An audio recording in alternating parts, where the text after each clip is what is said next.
মূল্যায়ন উপযোগী প্রশ্ন ও উত্তর। তো শিখন অভিজ্ঞতা একের আলোকে আমরা কিছু প্রশ্ন তৈরি করেছি এবং সেগুলোর উত্তর তৈরি করেছি। তোমরা এগুলো প্র্যাকটিস করে যাবা, অবশ্যই তোমাদের অনেক বেশি ভালো হবে মূল্যায়ন। কাজ ১, তোমার পরিবার কোন কোন উৎস থেকে আয় করে তার একটি তালিকা তৈরি করো। তোমাদের নমুনা উত্তর দেখিয়ে দেওয়া হলো। হতে পারে চাকরির বেতন, বাড়ি বা দোকান ভাড়া থেকে, মূলধন বিনিয়োগ করে, ব্যাংকে গচ্ছিত অর্থের বিনিময়ে মুনাফা, ফ্রিল্যান্সিং করে, তারপর হচ্ছে ব্যবসা থেকে, শ্রমিকের দৈনিক মজুরি থেকে, শেয়ার মার্কেট থেকে, মূলধন বা সম্পদ বিক্রি করে, খণ্ডকালীন কাজ করে। এগুলোর মধ্যে যেগুলো তোমাদের আসলে তোমার সাথে সামঞ্জস্য সেগুলো তোমরা লিখে নিবা। চাইলে প্র্যাকটিসের জন্য সবগুলো লিখে নিবা। কাজ 2 দেখো আমরা লিখেছি, তোমার পরিবারে পরোক্ষ আয় বৃদ্ধিতে পরিবারের সদস্যদের উদ্বুদ্ধ করতে তুমি কি করবে এবং কিভাবে করবে। এটির উত্তর দেখো, আমি কি করব। পরিবারের পরোক্ষ আয় বৃদ্ধিতে আমরা পরিবারের সকল সদস্যের সাথে কথা বলবো, তাদেরকে বোঝাবো সকলেই তার নিজের দক্ষতা ব্যবহার করে পরিবারের আর্থিক কাজে ভূমিকা রাখতে পারে। যে যেই কাজ করতে পারি সেই কাজ দিয়েই পরিবারের আয় বৃদ্ধির চেষ্টা করা উচিত। এবার দেখো কিভাবে করব আসলে কাজটা। এটা করার জন্য দেখো, পরিবারের সদস্যরা কে কোন কাজে দক্ষ এই তথ্যটি জেনে নেব। এরপর পরিবারের সকল সদস্যরা একে অন্যের কাজে সহায়তা প্রদান করব।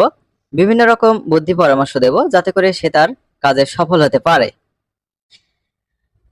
3 নম্বর কাজ, তোমার পরিবারের বাজেট পরিকল্পনার সময় কোন কোন দিকগুলো বিশেষভাবে নজর রাখো। নমুনা সমাধান। প্রয়োজন অর্থাৎ নিডস, পরিবারে যেসব জিনিস অবশ্যই লাগবে বা থাকতেই হবে তার জন্য অর্থ বরাদ্দ রয়েছে কিনা, অর্থাৎ পরিবারে নিয়মিত যা যা দরকার হয় সেগুলোর জন্য অর্থ বরাদ্দ আছে কিনা।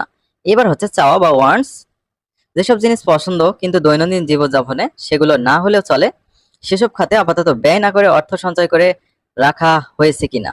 সঞ্চয় বা সেভিংস, ভবিষ্যতে পরিবারের আর্থিক নিরাপত্তা, বিনিয়োগ ও বিনোদনের জন্য অর্থ বরাদ্দ হয়েছে কিনা। এবার দেখো নিরাপত্তা বা ইন্স্যুরেন্স, অপ্রত্যাশিত ঘটনা বা খরচ, দুর্ঘটনাজনিত ব্যয় অথবা জরুরি প্রয়োজনের জন্য অর্থ বরাদ্দ হয়েছে কিনা। কাজ 4 লেখা হয়েছে দেখো, ধরো তোমার কোনো আত্মীয়ের কাপড় ব্যবসা আছে, মার্কেটে তার দোকানের ঝুঁকি মোকাবেলার জন্য তুমি তাকে কি পরামর্শ দেবে। চলো এটির উত্তর দেখে নেই।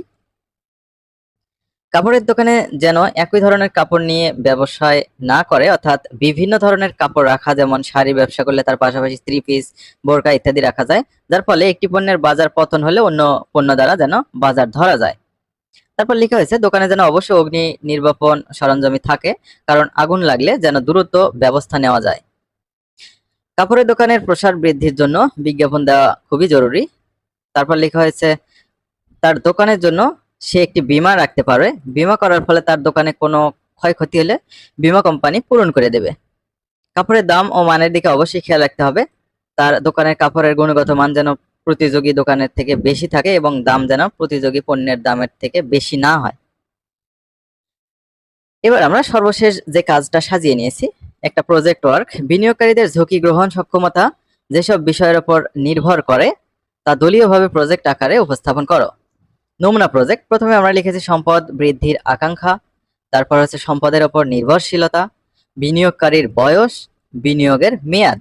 তো এটা আমি স্ক্রল করে করে দেখাচ্ছি, তোমরা এগুলো লিখে নিয়ে প্র্যাকটিস করবা, পুরোটা আমি পড়ছি না।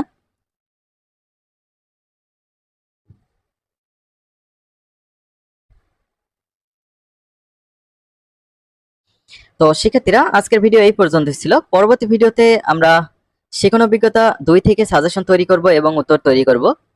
চ্যানেলটি সাবস্ক্রাইব করে রাখো মূল্যায়নের উত্তরগুলো পাওয়ার জন্য।